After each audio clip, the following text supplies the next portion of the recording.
Hey, Brad, thanks for joining us today.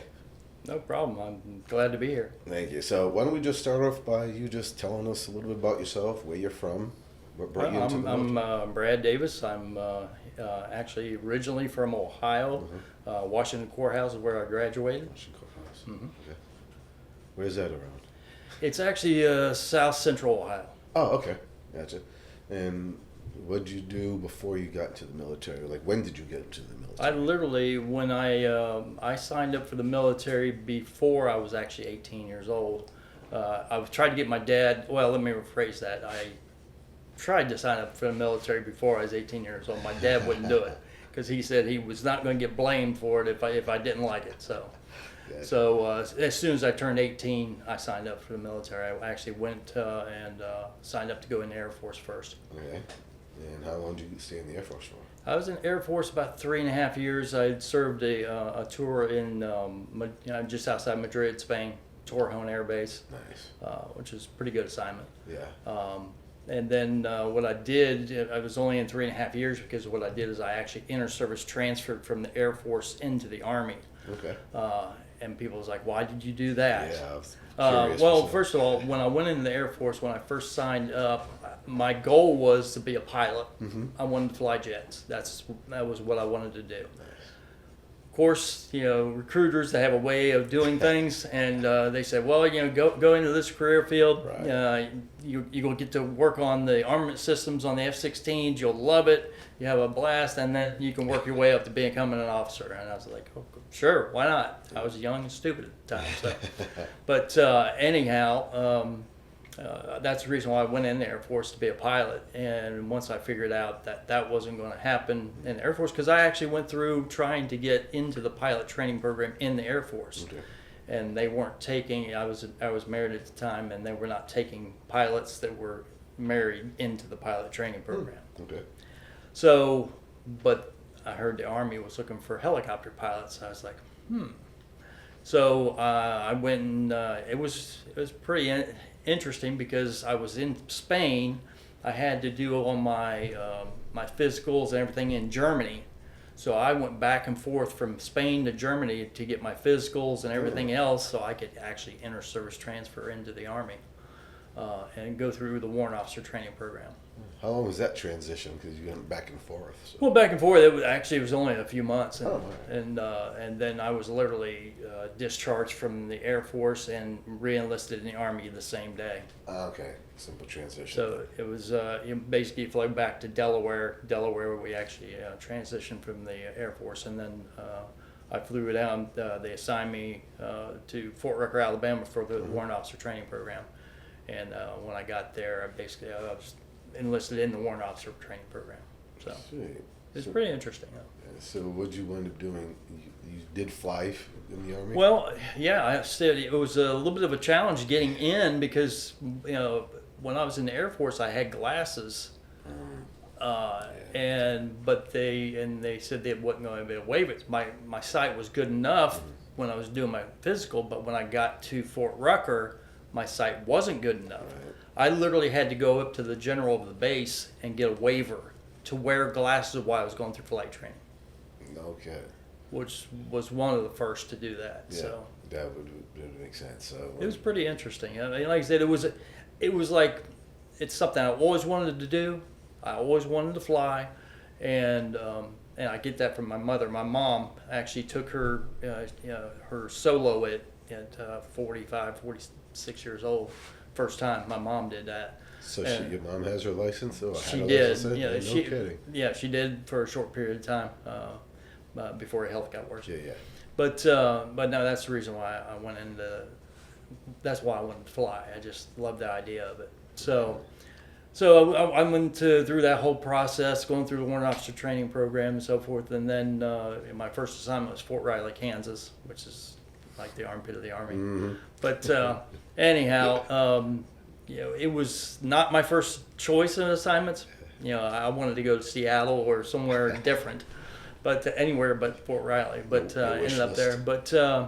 But back up when I was in flight school, I started off in Hueys. That's what we started off training in, as the UH-1 Hueys. And then from there, we actually went from the UH-1s, and then we got our assigned aircraft. I wanted to fly gunships, so they assigned me to the Cobras. Nice. So you flew a Cobra. So I flew Cobras. Nice. So it was pretty cool. So as soon as I got to Fort Riley, Kansas, that was in, let's see here, when was that? August of 1990, just outside August 1990. And you know what happened in later 90 is that's when the Gulf War. Yeah. And then actually I was 6 months. I wasn't even 6 months out of flight training, and I was sent overseas. So you were in action. I went and flew combat over there. Okay. So got over there in I think we got in there late December, early January, and I was there until I think it was June. So, Okay. but and it was interesting times. Obviously, it's not fun getting shot at, which we had a few incidents where we heard things ping off the helicopter, so small arms fire or whatever the case was.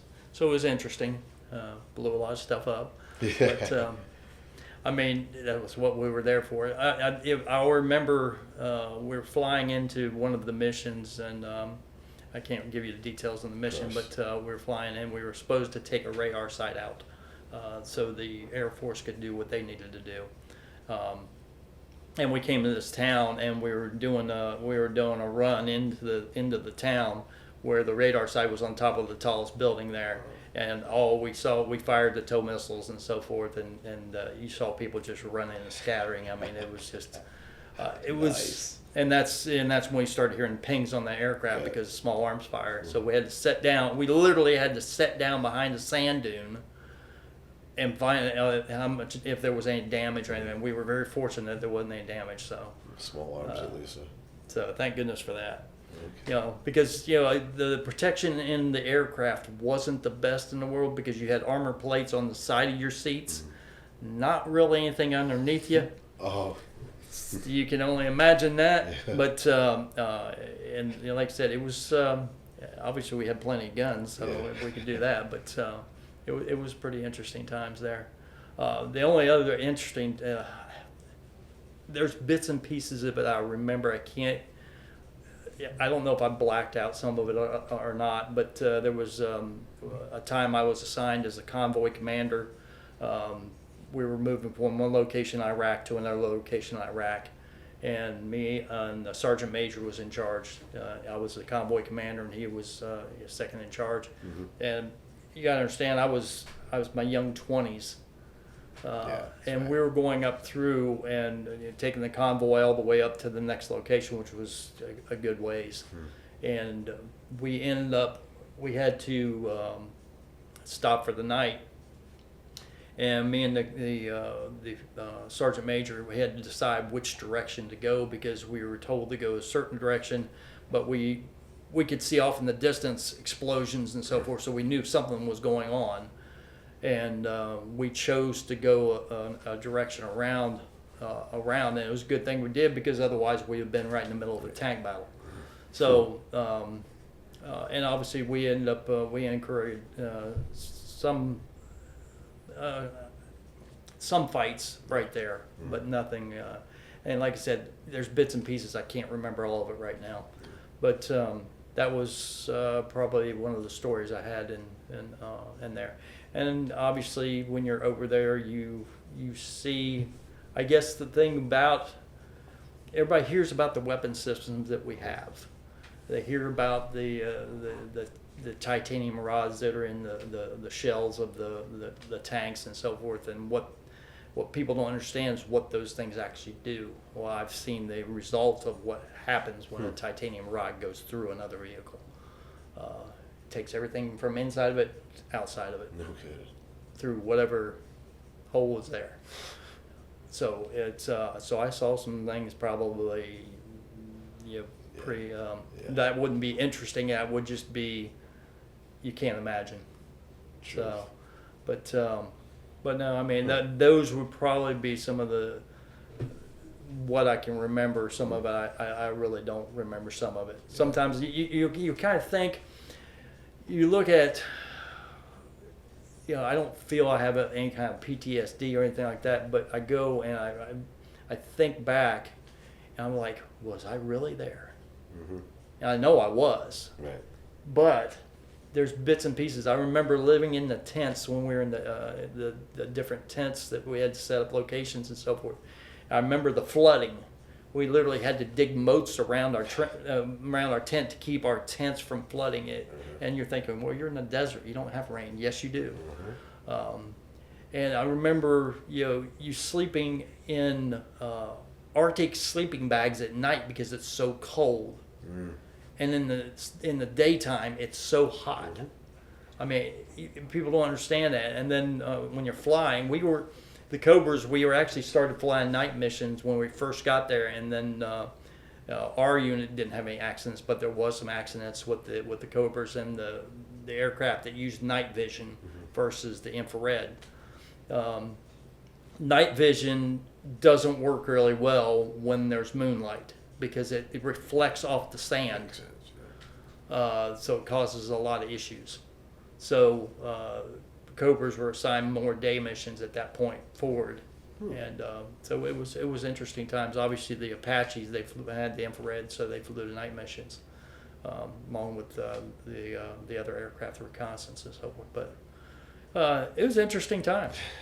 And then you came back, and you go and you come out of that, and basically, I was in for a couple more years, about another year and a half, and I ended up getting out on an early out program because, when you get back, you realize what you went through, and you didn't know how you'd be affected by it, one way or another. And but when I got back, I ended up about a year and a half later. And the thing is, you get back, and that time went so fast from the time you got out to before or when you just got back. It's like, where'd that time go? So, I mean, and then, like I said, I look back at those times, and that's so far in the past now. I mean, you're looking at, oh shoot, that was 30-something years ago for me. I mean, that's just, it's kind of hard to believe, but I mean, that's really what it was. But, like I said, it makes me appreciate the military. It makes me appreciate the flag. Yes. I have, them not to get on political sides and so forth, but no, I mean, people that don't respect the flag, I have the least respect for because they don't understand what so many veterans, and like I said, I was in combat, but there's a lot of people who were in a lot worse situations than I was. And if you haven't been there, for you to say, well, we shouldn't go to war, we shouldn't do this, we shouldn't do that, nobody should go to war. Right. In my opinion. Obviously we have to at times, but I don't think that's something that no human should really have to go through. True. So. Well, that resonates quite well with most people in your situation that we've noticed. Same thing, the stories. I find it's almost everyone that has some kind of combat experience has some form of PTSD.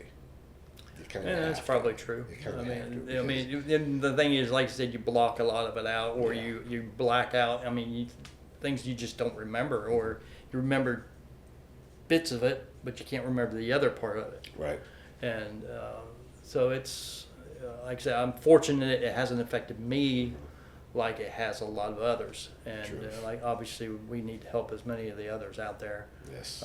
Especially the ones that have been in a lot close combat situations. The desert was bad, but when you're in, in and out of buildings and so forth, and you're close combat with the enemy, that's I can't. Women and children. I was fortunate I wasn't in those situations, but a lot of veterans right now need a lot of help. Indeed. So.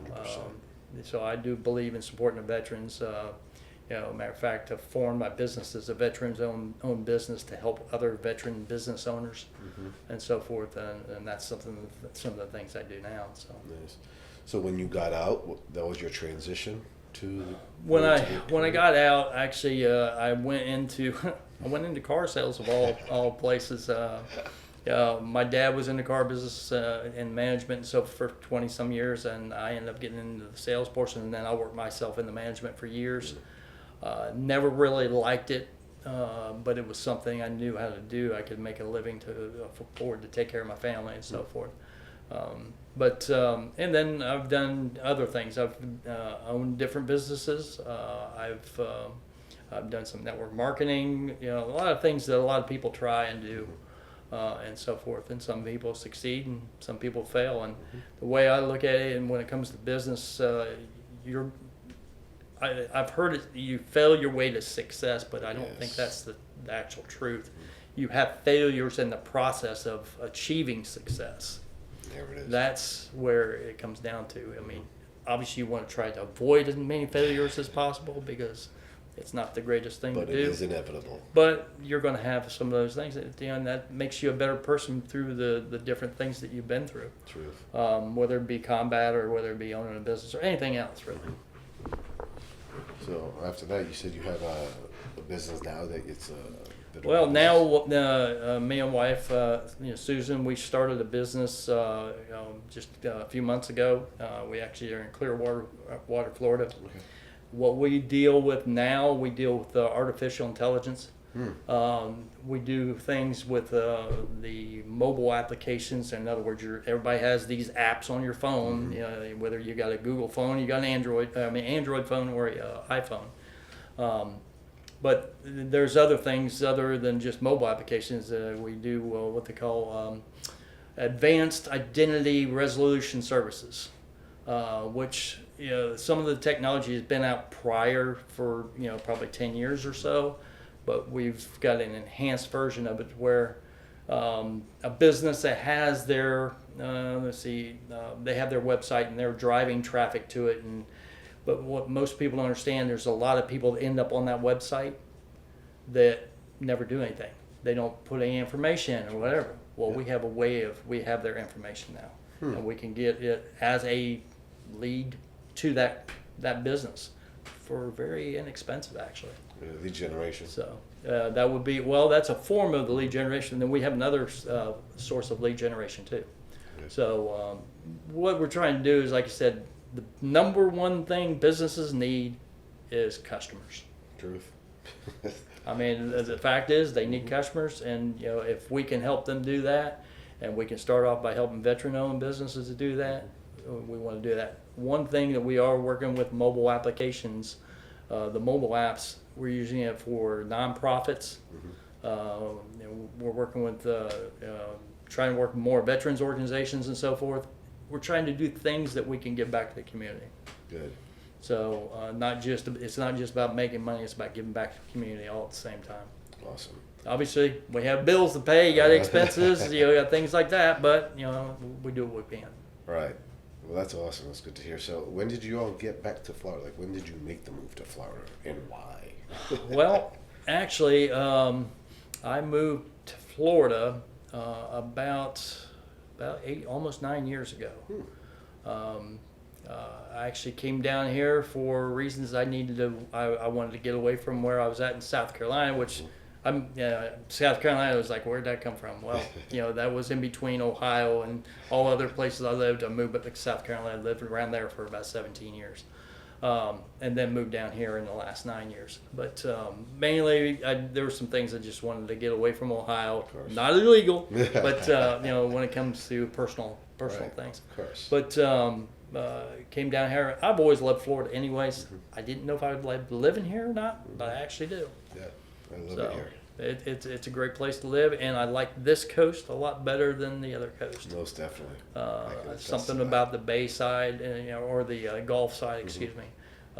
And then obviously you get your Tampa Bay area, so which is pretty nice too. So, I felt the same exact way.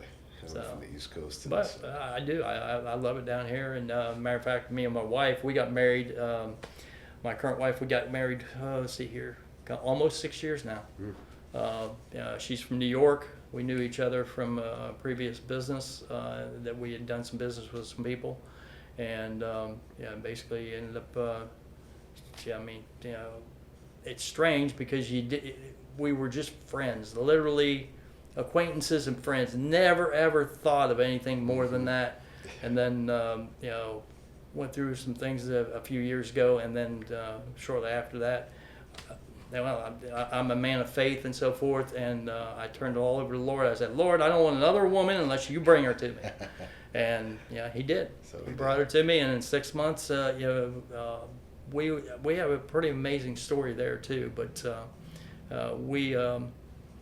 I called her up, and you got to understand, I'm here in Florida, she's in New York, and I just called her up. I said, how would you like to go out to dinner sometime? She's like, sure, yeah, that's fine. But she's probably thinking, how are you going to do this? But from the time we talked then, and then basically 33 days later, we ended up getting married. Good for you. So it was, but it was all. We, like I said, I'm a man of faith, so I'm big about confirmation after confirmation after confirmation. It was just the right thing, and we're best friends, and she's the best thing that's happened. So God bless it.